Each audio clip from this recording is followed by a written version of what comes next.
The summer sky over the English Channel stretched endlessly blue on that morning of August 17, 1940. Squadron leader James Hartley gripped the controls of his Supermarine Spitfire as the wind howled past his canopy at 280 miles per hour. Below him, the gray waters churned with whitecaps, indifferent to the war raging in the heavens above.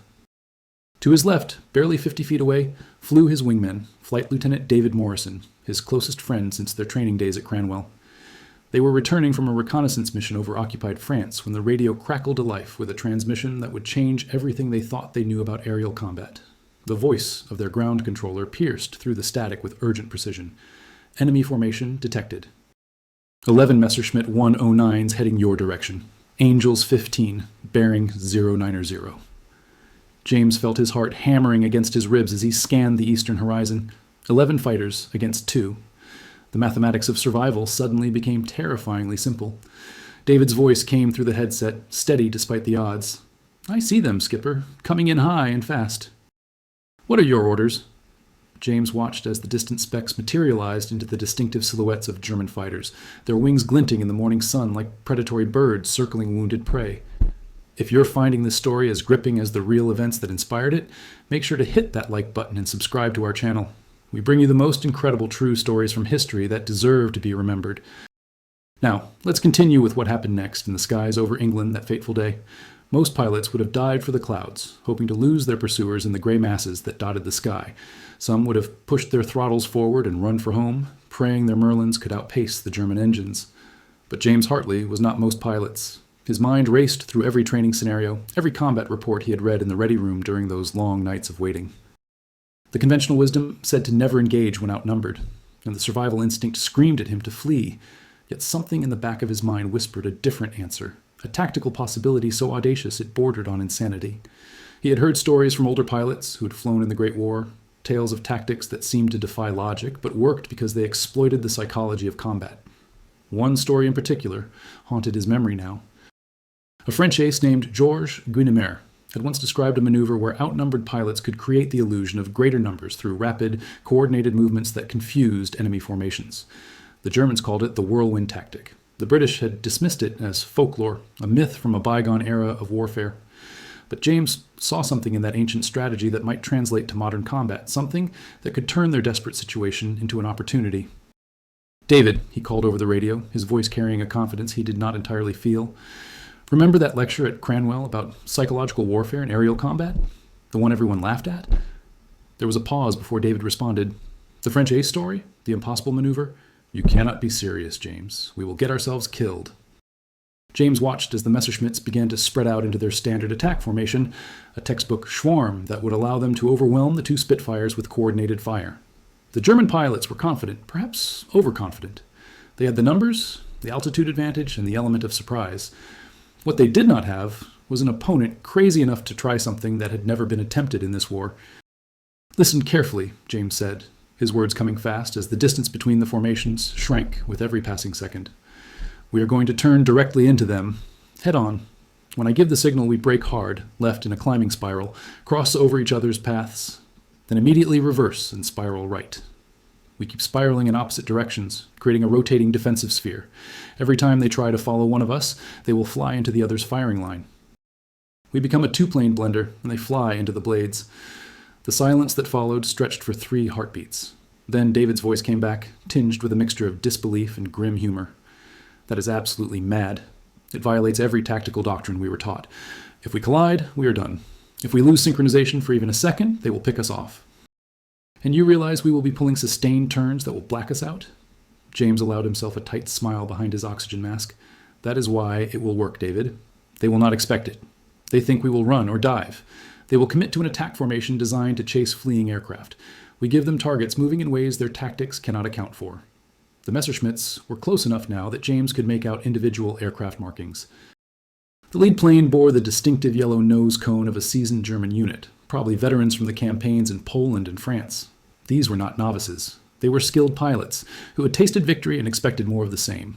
Their formation tightened as they prepared for the kill, each pilot selecting his target, fingers moving to gun buttons, eyes narrowing behind goggles as they calculated deflection angles and closure rates.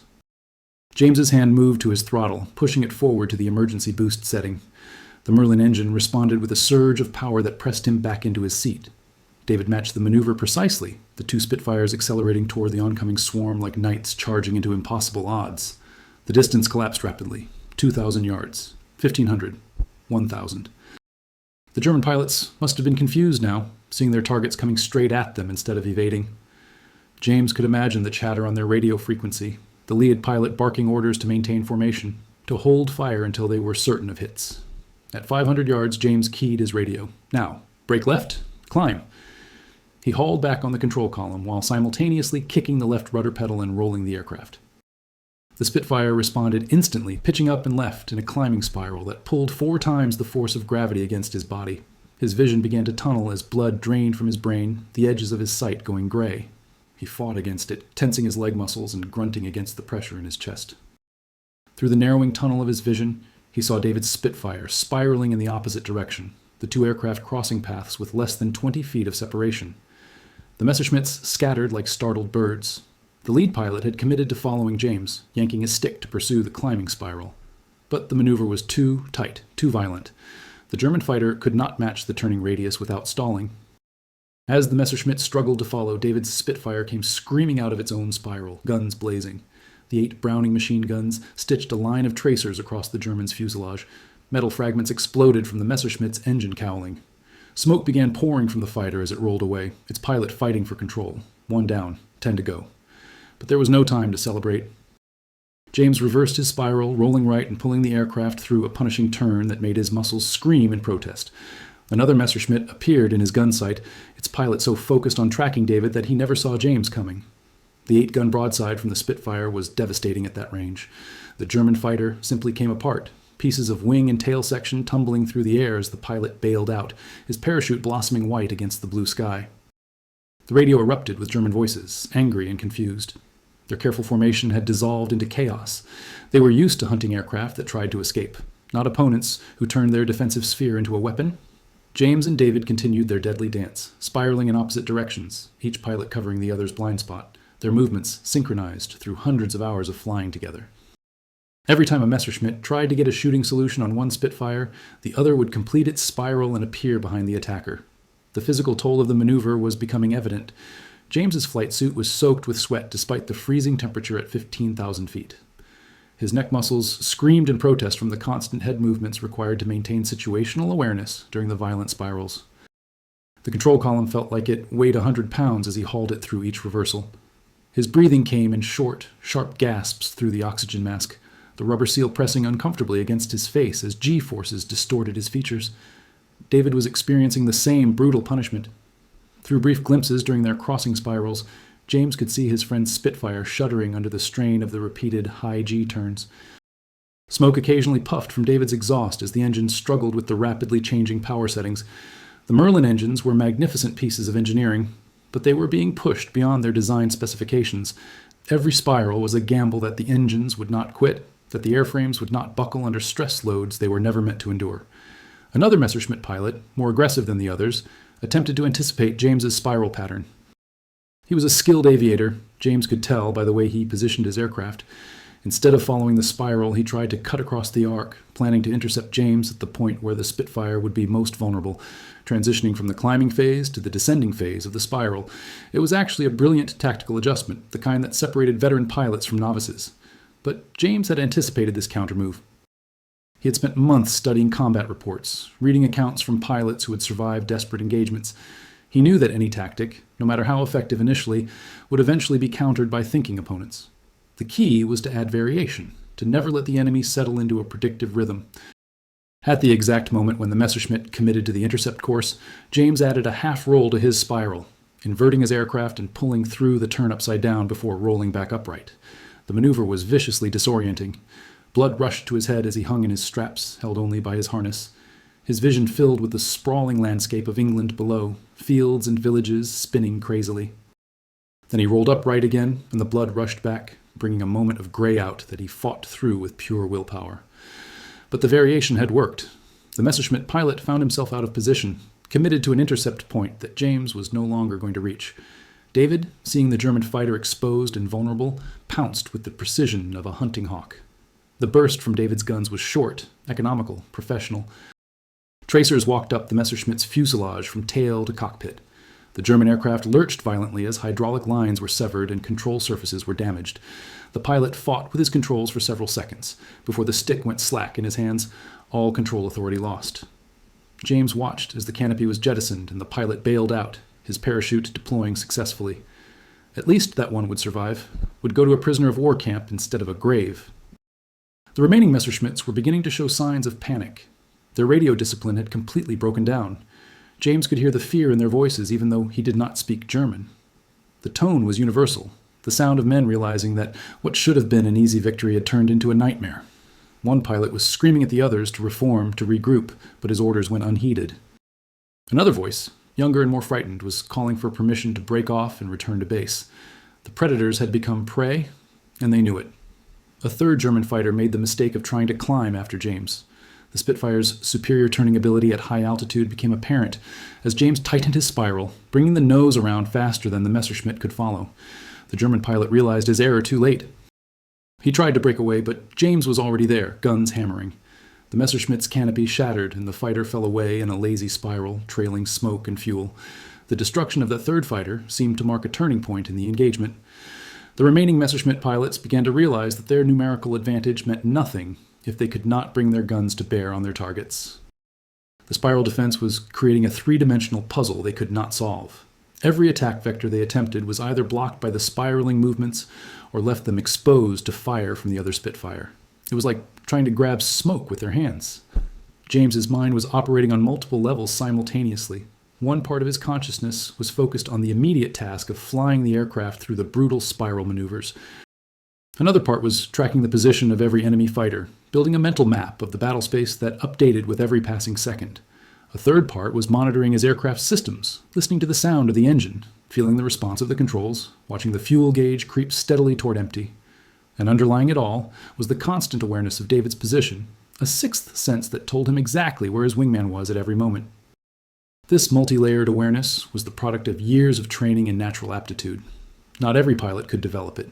Some men were superb individual flyers, but could never achieve the kind of synchronized coordination that James and David demonstrated.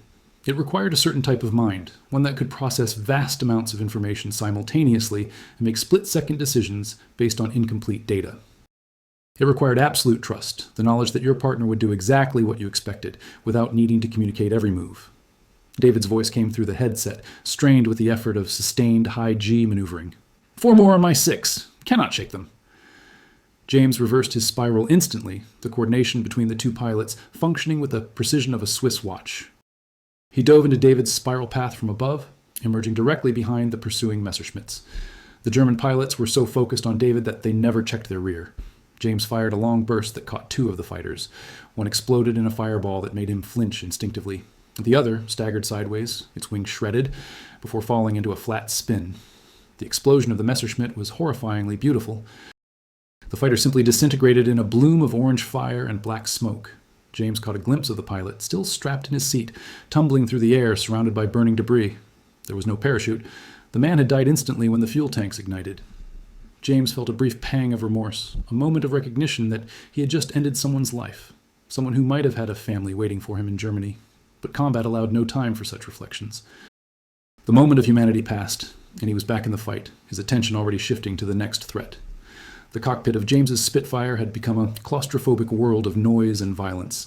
The roar of the Merlin engine was deafening, even through his leather flying helmet.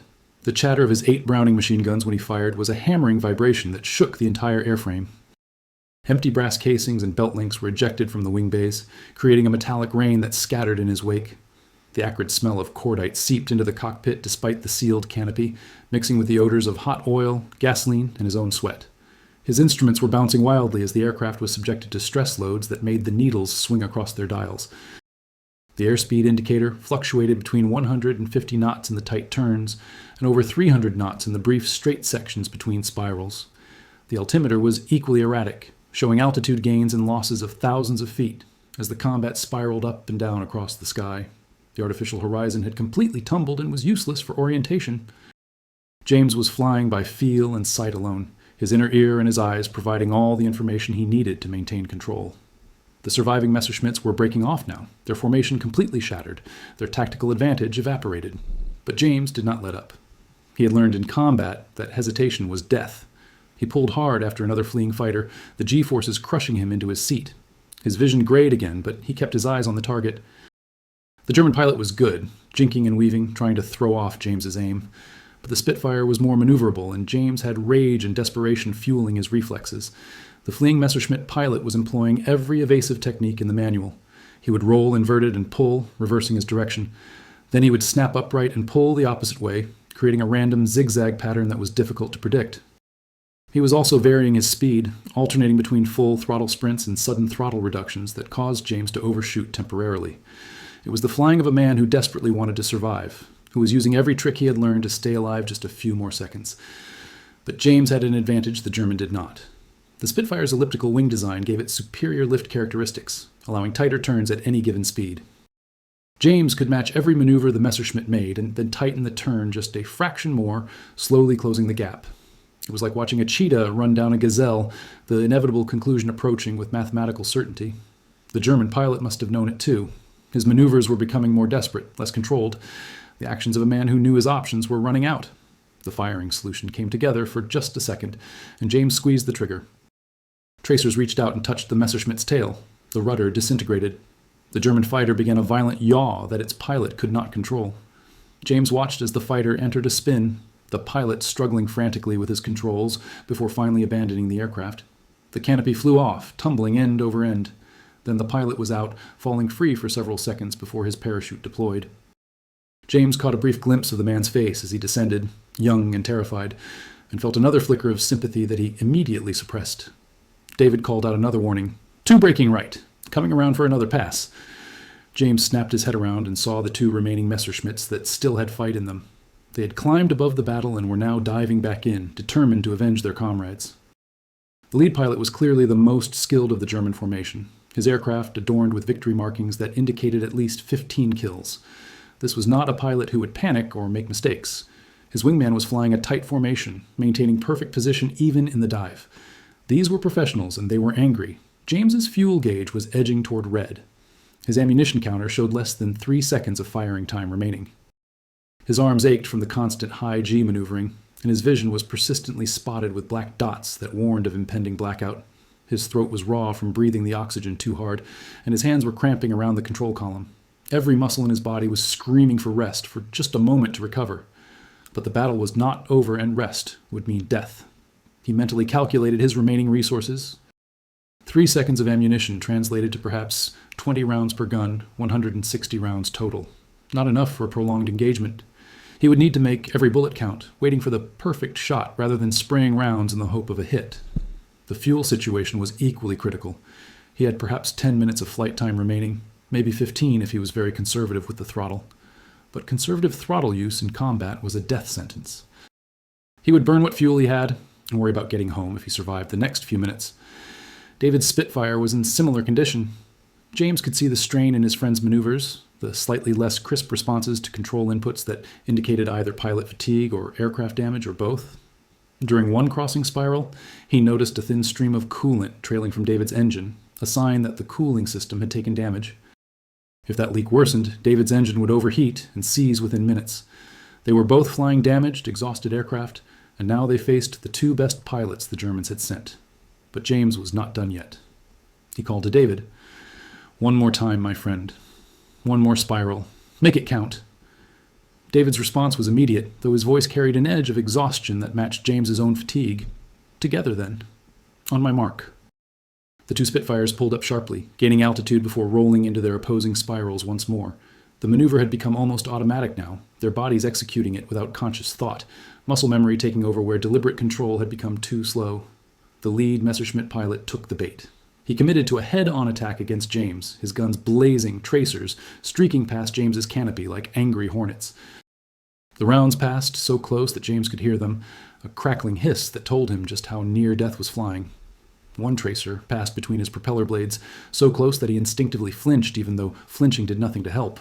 Another round punched through the extreme tip of his port wing, leaving a clean hole that whistled in the slipstream. James held his fire, watching the range decrease with terrifying speed. 500 yards, 400, 300. The German pilot was not breaking off. This was a game of chicken at 300 miles per hour, and whoever flinched first would die. James could see the German pilot's face now, could see the determination in the man's eyes, could almost read his thoughts. They were the same thoughts James was having. Hold steady. Wait for the shot. Trust your nerve. Do not break. At 200 yards, James fired his remaining ammunition in one sustained burst, while simultaneously rolling hard right. The 8 guns hammered for exactly 3 seconds, spitting out the last of their ammunition in a focused stream of lead and incendiary rounds. The closing speed was so high that both aircraft were through the engagement in less than a second. James felt impacts along his port wing, heard the sound of metal tearing, felt the aircraft shudder as rounds punched through the thin aluminum skin. But his burst had found its mark.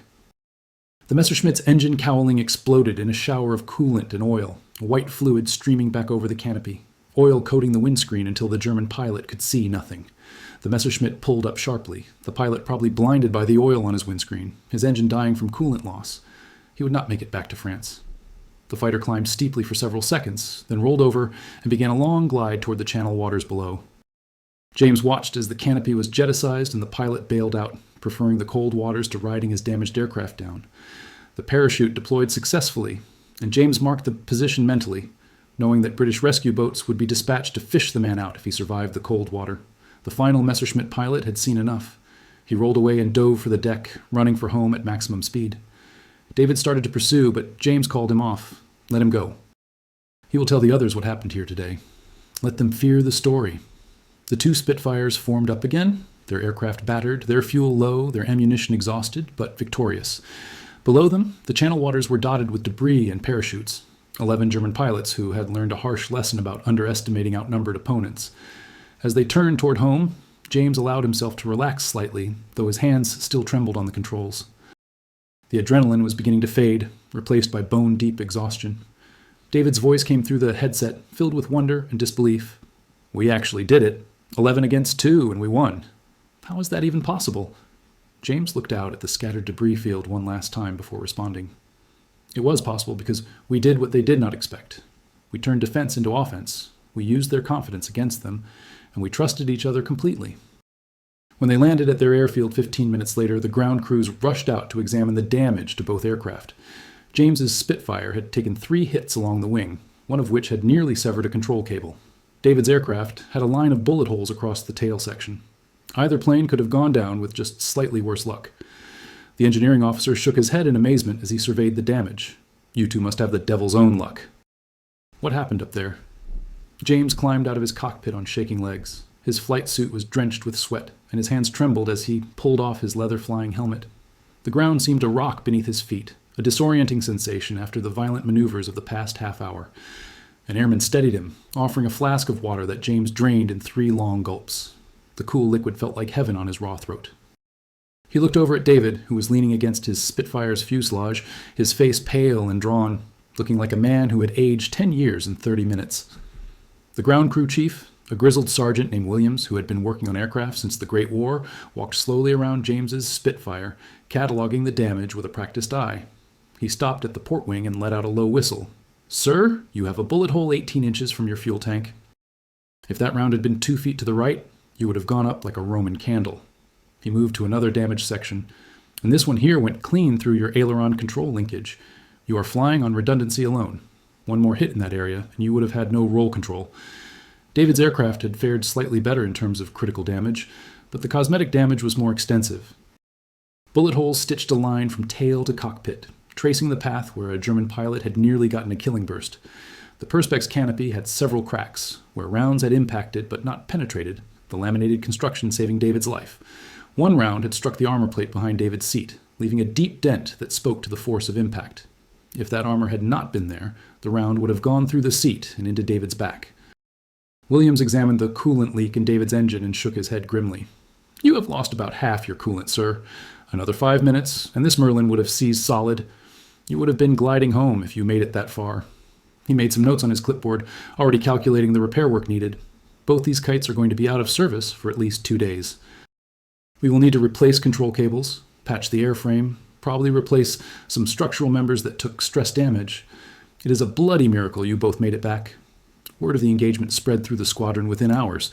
By the time James and David had showered, changed into fresh uniforms, and made their way to the mess hall for a late lunch, they were greeted with a round of applause from the other pilots.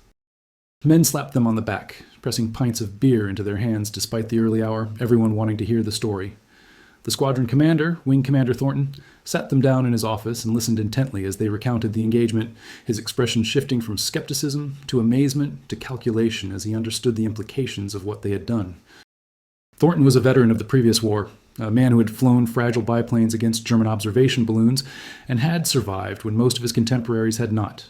He understood innovation in combat, understood that sometimes survival required throwing away the rulebook and trying something new. When James finished describing the spiral defense maneuver, Thornton leaned back in his chair and steepled his fingers, silent for a long moment. Finally, he spoke. "What you have described violates every tactical doctrine we teach. It is reckless, dangerous, and should not have worked. But it did work, and that is what matters. The question now is whether it can be taught to others, or whether it requires your specific partnership to execute successfully." By evening, the intelligence officers were debriefing James and David, taking detailed notes on the maneuver that had turned the tide of an impossible fight. They asked questions about every aspect of the engagement. What was your altitude when you initiated the first spiral? How many seconds did each spiral take? What was the separation between your aircraft during the crossing points? Did you maintain constant communication, or was the coordination mostly visual? How did you manage the G-forces? What physical conditioning would be needed to sustain such maneuvers? The debrief lasted for 3 hours. The intelligence officers took measurements of the pilots' physical builds, noting that both men were of similar size and weight, which might be relevant to their ability to coordinate so precisely.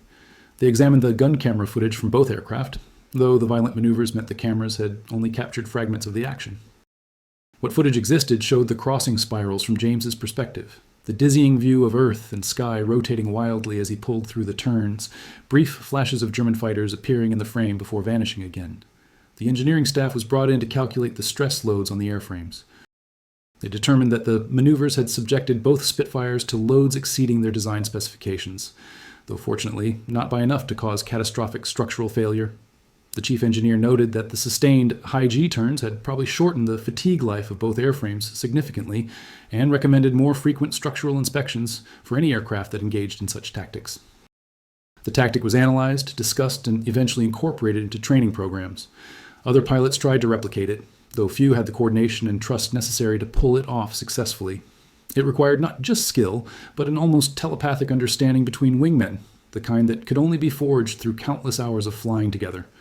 Wing Commander Thornton authorized a special training program to test whether the spiral defense could be taught systematically. 6 pairs of pilots were selected, all experienced flyers with strong records of coordinated flying. James and David were tasked with instructing them, demonstrating the maneuver at safer altitudes with reduced intensity.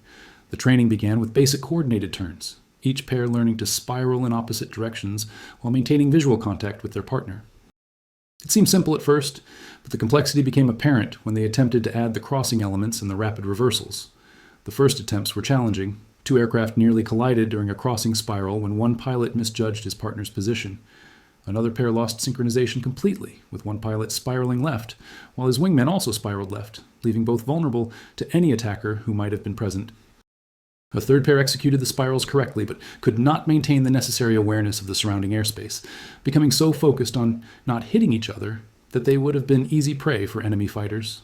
Only one pair showed exceptional promise. Flying Officer Robert Chen and Pilot Officer Thomas MacDonald had flown together since their first posting to the squadron.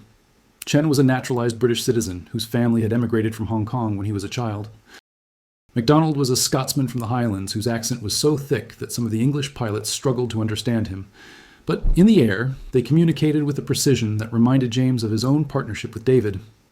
After 2 weeks of intensive training, Chen and MacDonald successfully executed the spiral defense against 4 aircraft in a practice engagement, downing 2 of the mock attackers and forcing the others to break off. The success of Chen and MacDonald proved that the tactic could be taught, but it also confirmed that it required exceptional partnerships. Not every pilot pairing could develop the necessary coordination. It was like teaching gymnastics pairs routines, Thornton observed during one training session. You can teach the individual movements, but the synchronization is either there or it is not. You cannot force chemistry between pilots any more than you can force friendship. In the weeks that followed, James and David flew many more missions. They refined the spiral defense tactic, teaching it to other pilots in the squadron. They developed a modified version where they would spiral at different rates, creating an uneven rhythm that was harder to anticipate. They experimented with altitude differentials, with one pilot spiraling higher than the other to create a vertical component to the defense. Each refinement was tested in practice and then proven in combat. The maneuver saved their lives on multiple occasions. 3 weeks after the initial engagement, they encountered 6 Messerschmitts while escorting a bomber formation over the Kent countryside. The German fighters attacked aggressively, confident in their numbers and the vulnerability of the bombers. James and David deployed the spiral defense, drawing the enemy fighters away from the vulnerable bombers like sheepdogs protecting their flock. They did not shoot down as many enemy aircraft this time, only 3 confirmed kills and 1 probable, but they kept the German fighters occupied for 8 crucial minutes while the bombers completed their run and escaped to safety. The bomber crews sent a case of whiskey to the fighter squadron as thanks, a gesture that James and David shared with the entire unit. On another mission in early September, they were jumped by 8 Focke-Wulf 190 fighters while returning from a patrol over the Channel. The Focke-Wulf was a newer German aircraft, faster than the Messerschmitt, and more heavily armed with 4 cannons instead of machine guns. The spiral defense proved effective against these aircraft as well, though the engagement was more difficult. The Focke-Wulf pilots were aggressive and skilled, veterans from the Eastern Front who had been transferred to face the RAF. They adapted quickly when their initial attacks failed, trying to predict the spiral patterns and position themselves accordingly. The combat lasted nearly 15 minutes, a brutal endurance test that left both James and David on the edge of physical collapse. James's vision went completely gray twice during sustained turns, and he flew blind for several seconds each time, trusting his instrument training and his memory of David's position to keep him from colliding with his wingman. David's radio went dead halfway through the engagement when a cannon shell fragment severed the antenna wire, forcing them to continue the defense through visual signals alone. They managed to down 2 of the Focke-Wulfs and damaged 3 others severely enough that they broke off combat and limped back toward France, trailing smoke and leaking fuel. When they finally landed after that engagement, both pilots were so exhausted they needed help climbing out of their cockpits. James's hands were cramped into claws around the control column, and the ground crew had to pry his fingers loose. David's face was ashen, and he vomited beside his aircraft from a combination of exhaustion, oxygen deprivation, and the accumulated stress of the prolonged high-G maneuvering. The squadron doctor examined them both and grounded them for 48 hours, insisting they needed rest before flying again. These subsequent engagements taught James valuable lessons about the limitations of the spiral defense. It was incredibly effective, but also incredibly demanding. It could not be maintained indefinitely. The physical toll was too severe, the fuel consumption was enormous, and the ammunition expenditure was high. The tactic worked best as a short-duration defensive maneuver that could turn the tables on an attacking formation, but it was not suitable for prolonged combat. James began teaching these limitations to other pilots, emphasizing that the spiral should be used as a tool in a larger tactical toolkit, not as a universal solution to every combat situation. The psychological impact of the spiral defense on German pilots became increasingly apparent as the Battle of Britain continued into autumn. RAF intelligence intercepted radio communications that referenced the spiraling Spitfires with a mixture of respect and frustration. One German report, translated and circulated among RAF squadrons, described an engagement with 2 RAF fighters employing unorthodox defensive maneuvers, resulting in the loss of 5 aircraft and severe damage to 3 others. The report recommended that German fighters avoid engaging small formations of Spitfires unless they had overwhelming numerical superiority and could attack from an advantageous position. This psychological dimension was perhaps as valuable as the tactical effectiveness of the maneuver itself. German fighter formations became more cautious when they encountered pairs of Spitfires, often choosing to avoid combat rather than risk another encounter with the spiral defense. This hesitation created opportunities for RAF fighters to operate more aggressively, knowing that the enemy's confidence had been shaken. The fear that James and David had instilled in that first engagement rippled outward, affecting German tactical decisions across the entire southeastern front of England. Some of those pilots survived encounters that would have killed them using conventional tactics. The maneuver became known in RAF circles as the Hartley Spin, though James always insisted it should be called the Hartley-Morrison Spin, giving credit to the partnership that made it possible. The summer of 1940 became the autumn, and the Battle of Britain raged on. James and David continued to fly, their bond deepened by shared danger and shared victory. They shot down more enemy aircraft, but none of those engagements matched the sheer audacity of that August morning when they proved that courage and innovation could triumph over numerical superiority. The German pilot who escaped that day did indeed tell the story, and it spread through the Luftwaffe units operating over England. RAF intelligence intercepted communications that referenced the mad Englishmen who spiraled like dervishes and could not be shot down. Years later, after the war ended, James would meet that German pilot at a reunion of veterans. The man, whose name was Heinrich Schmidt, shook James's hand and told him through an interpreter that the encounter had haunted his dreams for months afterward. He said he had never seen anything like it before or since, a defensive maneuver that became an offensive weapon through sheer force of will and perfect coordination. Schmidt admitted that he had recommended to his superiors that German pilots avoid engaging small formations of Spitfires unless they had overwhelming numbers, because you never knew if you were facing ordinary pilots or the spiraling demons. The tactical innovation that James and David pioneered that day influenced aerial combat doctrine for decades. While this specific maneuver was difficult to execute and required exceptional circumstances, the principle behind it, turning defensive weakness into offensive strength through unconventional thinking, became a cornerstone of fighter tactics. Military academies studied the engagement, using it as an example of how asymmetric warfare could overcome numerical disadvantages. But for James and David, the memory of that morning remained deeply personal. It was not about tactics or doctrine or military history. It was about two friends who trusted each other so completely that they could perform a maneuver that should have killed them, and instead used it to survive against impossible odds. It was about the moment when fear transformed into focus, when desperation bred creativity, and when the bond between two pilots became stronger than the metal and guns arrayed against them. On quiet evenings after the war, they would sometimes sit together in the garden of James's cottage in Kent, drinking tea and watching the sky. They rarely talked about the war directly, but occasionally one of them would mention the spiral, and they would share a look of understanding that needed no words. They had done something that day that defied logic and probability. They had stared at death and laughed, spiraling through the sky like dancers in a deadly ballet, each movement perfectly timed, each trust perfectly placed. David passed away in 1987, his lungs finally giving out after decades of decline from the strain of those high-G maneuvers. James gave the eulogy at the funeral, and he told the story of that August day one more time. He described how they had faced 11 enemy fighters with nothing but their skill, their aircraft, and their absolute faith in each other. He explained how David had never hesitated when James proposed the insane maneuver, how he had followed through even when every instinct screamed to break off, how his precision and courage had made the impossible possible. As James finished speaking, he looked up at the sky through the church windows and imagined two Spitfires spiraling through the clouds, their movements perfectly synchronized, their partnership eternal. He raised his glass in a final toast. "To David Morrison," he said, his voice breaking slightly, "the best wingman a pilot could ever ask for. We flew together, we fought together, and by some miracle, we survived together. The spiral kept us alive that day, but it was your courage and skill that made it work. Fair winds and following seas, my friend, until we spiral together again." James lived another 15 years, and in that time, he never stopped telling the story. He spoke at air shows and military academies, wrote articles for aviation magazines, and answered countless letters from pilots and historians who wanted to understand how two aircraft had defeated 11. His answer was always the same. It was not magic or luck, though we had plenty of both. It was not superior technology or tactics, though the Spitfire was a magnificent machine. It was trust. It was the knowledge that when I rolled left, David would be rolling right. When I climbed, he would dive. When I was vulnerable, he would be there. That trust, that absolute certainty in your wingman, is what made the impossible possible. The surviving combat film from that engagement, captured by the gun camera in James's Spitfire, is now preserved in the Imperial War Museum. Historians study it, trying to understand the precise mechanics of the maneuver. They measure the angles, calculate the G-forces, analyze the timing.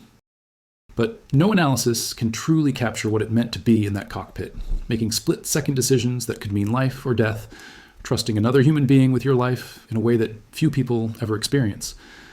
The lesson of that August day, the lesson that James and David taught through their actions, was not really about aerial combat tactics. It was about human potential when individuals work together in perfect harmony.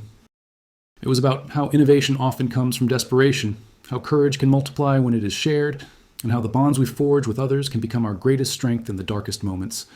When James finally passed away in 2002, the RAF held a memorial flyby at his funeral. 4 Spitfires from the Battle of Britain. Memorial Flight performed a missing man formation, and as they passed overhead, 2 of them broke away in opposite spiraling climbs, a tribute to the maneuver that had made James and David legends. Those who understood the reference smiled through their tears, remembering the day when 2 pilots proved that sometimes the craziest idea is exactly the right one. The story of the insane maneuver that allowed 2 Spitfires to down 11 Messerschmitts lives on in the annals of military aviation, a testament to human ingenuity, courage, and the power of absolute trust between warriors. It reminds us that when faced with impossible odds, sometimes survival depends not on following the rules, but on having the courage to write new ones and the partnership to execute them flawlessly. James Hartley and David Morrison flew into history that day, spiraling through the sky in a deadly dance that defied logic and death itself, proving that two determined souls working as one could achieve what should have been impossible.